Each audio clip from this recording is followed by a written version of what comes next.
Hello, hello, hello, and welcome to Wait Before You Become a Wife, the series. This is part 6, and it's titled Submission.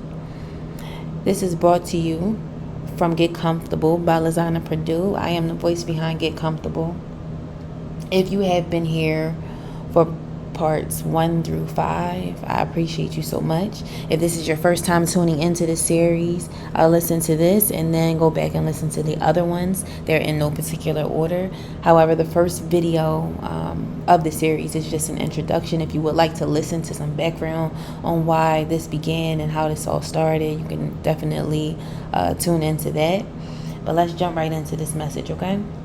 So, in the African American culture, particularly, or just in the, black culture, a lot of the things that's been coming up in regards to relationships are women not being submissive and men, claiming they want a submissive woman. And so that's not the basis of why this topic is here today. This message was led by God and strictly came out of him wanting me to speak on it, okay? And we need to start with what submission is. Submission can be referred to as the act of submitting something, the state of being submissive, or specific work submitted for review, right? But in regards to us in relationships, right? Us in marriage, or us as being people, then it is defined by yielding or surrendering or something that is submitted. In a broader context, it can be described as a state of obedience and resignation. And so I kind of want to lean into surrendering and obedience because I believe that is the basis of true submission. So let's delve into surrendering first. Surrendering is the act of yielding or giving up control, either in a physical or metaphorical sense. It could involve giving up a fight, abandoning a position, or relinquishing ownership of something, right? But in this light, surrendering is not giving up. It's like giving up control of, allowing something else to, trusting something. In this context with submission, trusting something so much, and this something would be your husband, allowing your husband to do his will and your marriage, right? But the same can be said for your husband, because technically your husband is also supposed to submit to you. The reason why I'm not touching on that is because this is a series for women, and I'm only really speaking on us submitting to our husbands. I'm not a man, and I can't speak on what it's like for a man to submit to his wife, but I do know that it is a give and take situation, a yin and a yang situation, if you will, right? Speaking in terms of us, surrendering control, allowing your husband to do his will in a relationship. And then on top of that, the other word was obedience. And I was saying, let's take it back to a time when we were children. And some of us might have been hard-headed, as our parents said, or didn't listen. Sometimes being obedient is super hard. We want to do it because in our minds we would love to listen and go along with the rules or the way things are supposed to be. But being obedient and surrendering control, listening to things sometimes you don't want to hear, is very difficult. And so let's go down the list of what submission looks like and how sometimes they can be a task or arduous for us. So the first bullet point that I have is allowing him space to lead. We have to allow our husband space to be the leader and the head of our household, and just the spirit of our marriages, right? Allowing direct connection with God, and then your husband in turn pouring that into you, and if you guys have children, collectively the family. Yes, it's easy when your husband's leading in ways of financial stability, or making sure that you have everything you need to feel comfortable, everything you need to feel safe. But what happens if you and your husband don't always agree on things, and there's conflict there, and you don't feel like you want to submit to what your husband is saying or asking you to do? It becomes a problem. Submission to your husband is not only giving open space and surrendering and being obedient to him, but it's also submitting to God and trusting God with your husband, and knowing that he's not going to let you fail, and he's going to lead your husband in the right way, and that even if he doesn't do what's right, he will rectify the situation and make every crooked path straight. Okay?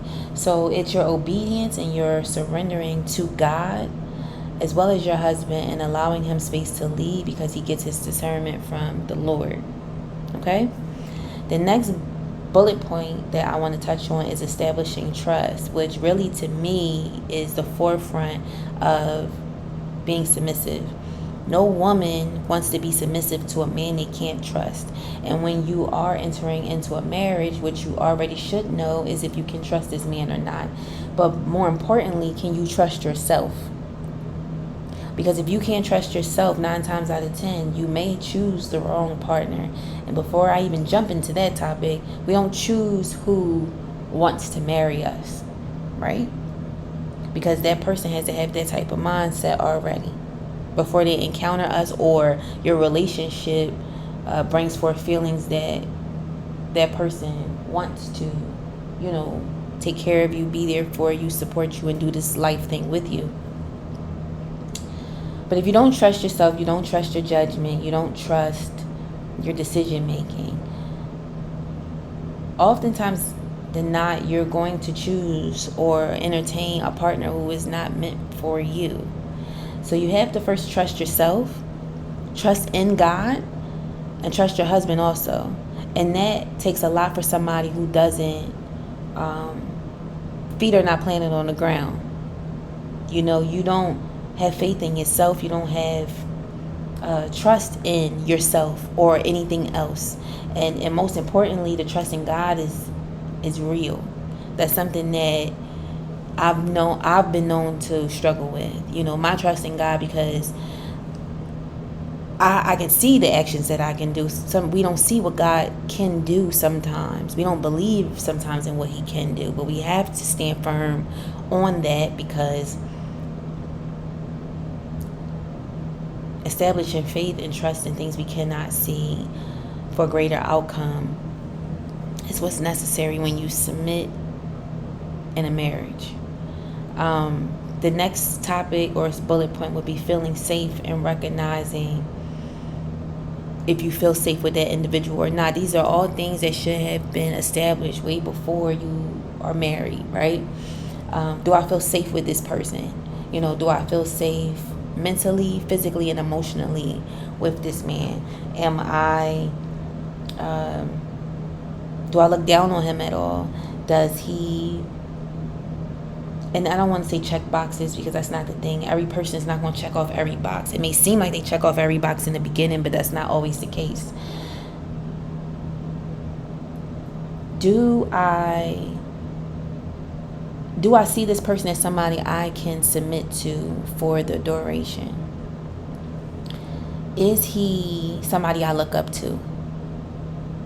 Because if you don't look up to him, if you don't admire who this person is, 9 times out of 10, you don't feel safe with this individual. You're going to allow somebody to lead your life, put your trust in somebody to keep you safe and protected, that you don't feel safe with. That's going to be a conflict. And so these are all the things that you need to check off when you encounter somebody, but also knowing that those same characteristics need to be set in you too. Do you trust yourself? Do you feel safe with your feelings, your thoughts, your mental, your emotional space? Being real and honest with yourself, those are things that you need to build up in you before you can lean on somebody else to do those things for you. right? Because ultimately, if we are our better selves, we are attracting better, right? The next portion, and also should be at the top of the list, is, up there with establishing trust, would be having faith. I talked about it briefly earlier, but having faith first in God, especially when things are going awry in your relationship and in your marriage. Your husband might not be doing what's best for you and what's best for your family at a moment's time, but having faith that God will make all paths that are crooked straight, realign your marriage, praying over your marriage and praying for discernment and guidance, being received by your husband to guide and lead his family is first established with the faith you have in God and things that you cannot see and time frames that you don't know when it's going to happen or how it's going to play out. Just knowing that your union is blessed because you pray over it, because you trust this man, but furthermore and most importantly, you trust God. Never lose sight of God, even though you are submitting to your husband, because he seeks God, and when he is not acting right or things are not the way it should be, even with you, you have to go to something, because sometimes humans are going to be humans, but God is always God. Having faith in him, praying to him, submitting to your husband, knowing he's submitting to God, but in those moments when you feel like he's not, or you feel like you're not, always going back to the source.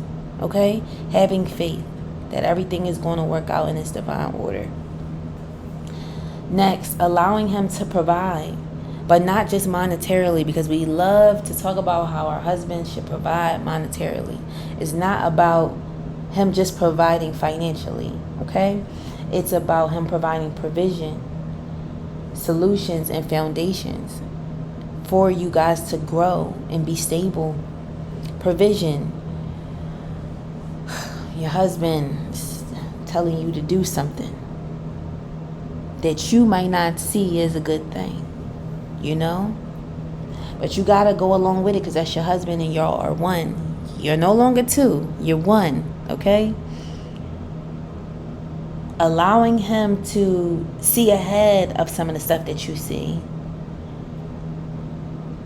and not necessarily tell you what to do, but again, allowing yourself to be led. Allowing yourself to be led is him giving provision. Baby, I don't think we should do this way. I think we should do it that way. This will give us this, and this.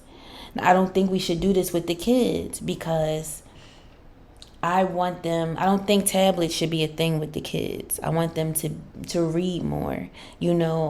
As far as our finances are concerned, baby, we need to cut back on some of these Starbucks trips if we're going to be taking trips. You know what I'm saying? It's allowing him to provide provision for you. If you know everything, if you're always problematic, if you always want to argue, you always want to go against things, you don't want to understand where he's coming from, he's not going to have a space to lead and provide provision.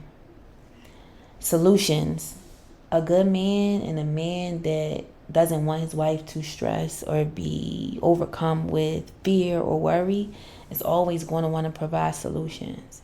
And sometimes those solutions might not always be successful.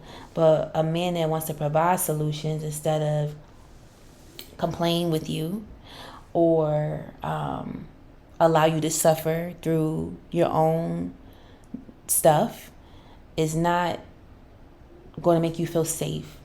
It's not going to establish trust. A man who is on his job is going to provide solutions to your problems, whether it's him helping or him finding something or someone that can help or giving some type of provision or guidance on what he feels like you need to do to help your situation. Because no man wants to see his woman that he loves, that he should love as himself, stressed, worried, or upset, right? They want to fix things. Allow him to fix things. Don't be so independent. It's okay to be independent. It's okay to have your own, but don't be so independent that you feel like you can't go to him for these things and that he can't supply you with solutions. That's a part of providing. And I'm speaking about outside of financially. Next on that list of providing would be giving foundations. There's going to be times that your man is going to have to be absent from you and from the family to build foundations. And I don't always mean absent physically. Sometimes mentally that man might need to go off and take a walk. He might need to go think in his man cave, or he might need to go sit by some water or something. The same way we get downloads, they do too. And if you are trusting your husband, his faithfulness to God, trusting him, giving him space to lead, then what you are going to know, what you should know, is that he's going to have that time with God and with himself to discern on what to do in certain situations. Providing a foundation through what he feels he needs to do is key. When I say foundations, I mean what are your moves? We need to get a house. Okay, I got to figure out how we going to do that. We need a car. I got to figure out how we going to do that. What I need to do. A man who's providing a foundation is not going to always be there up under you 24/7. That's not even how it should go, because he has to provide and establish a foundation. You know? And that takes sometimes time away. I got to go get this money. I got to go create these relationships. And I'm not talking about romantic relationships. I'm talking about meetings or linking up with people who can accelerate you and your husband, put you in a different space. You know, I got to establish some type of foundation here for us to be good. And you have to give him that space to do that. Okay? And then on top of that, there is financially. In this world that we live in, and I'm going to say this, and some of y'all not going to like it. In this world we live in, unless your man is a millionaire or really well off, it's going to be times when you're going to have to bring something to the table, baby. And I'm not just talking about good looks and sometimes a meal. Your man's job is to provide. Your husband's job is to provide, right? Financially. But can you be that person's backbone if things go left, or he's down on his luck, or he is not able to fully provide 100%? You know? And these are things that you need to recognize prior to entering into a marriage with somebody. What is it that my husband is going to be bringing to the table? Is it going to be all of these things? Do we come to some type of agreement on what's necessary? Because even if your husband's not providing 100%, you still are supposed to submit to your husband. You need to decide what you're willing to submit to. We don't choose who wants to marry us and who will marry us, but we can say no to someone wanting to marry us. So what are you willing to accept and what you're willing to not accept? Those are things that you need to figure out before you full on get married with somebody and attempt to submit. And last but not least, listening when it's tough, which really ties into provision with me, but having a conversation that you don't want to have, hearing things about your situation that you really don't want to hear. You've done something that your husband doesn't seem too pleased about, too happy with, and he is expressing himself as he should, because who else is he supposed to express himself to? He's surrendering to you and being open with you about what's bothering him, but you can't find it in your heart to listen, or you find it very difficult to hear these things about you that he's saying, true or not true, right? But it's his perception of what's going on with you. Submitting is allowing the person the opportunity to speak freely, whether it's their emotions or something that they're going through, whether it's with you or not, and just listen and hear that individual out with no judgment, because who wants to judge the person that they're married to? I am you and you are me. We are one. I can't judge you because then I'm judging me, and I'm not supposed to judge, right? Listen to that person. If you too as a wife are able to provide solutions, you know what I'm saying? You are able to be nurturing, to provide discernment, and to see sometimes the things that men are not able to see. But we as women sometimes speak out of anger, out of emotion, or out of defensiveness, and are not able to let our men talk or speak, to the point where they shut down. They don't even want to talk to us. Submitting is allowing that man to have his space and his freedom to speak. And prayerfully, the husband allows you to be safe, again, mentally, physically, and emotionally, right? You have to provide the same thing, but you have to be willing to listen and hear the tough things. Be present with the tough things. It's all a part of submission.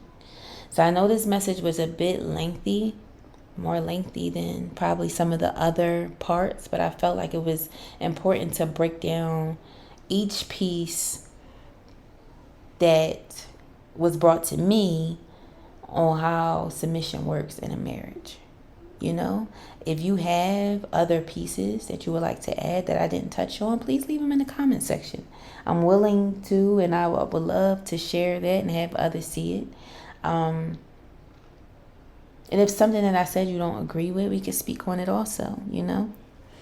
But that is all I have for this week's Wait Before You Become a Wife series, part 6, titled Submission. Thank you guys for tuning in with me. I truly do appreciate it, and I thank you for your patience with me as I am trying to get back on schedule with posting. I love you guys to the moon and back, but of course God loves you more. Please take care.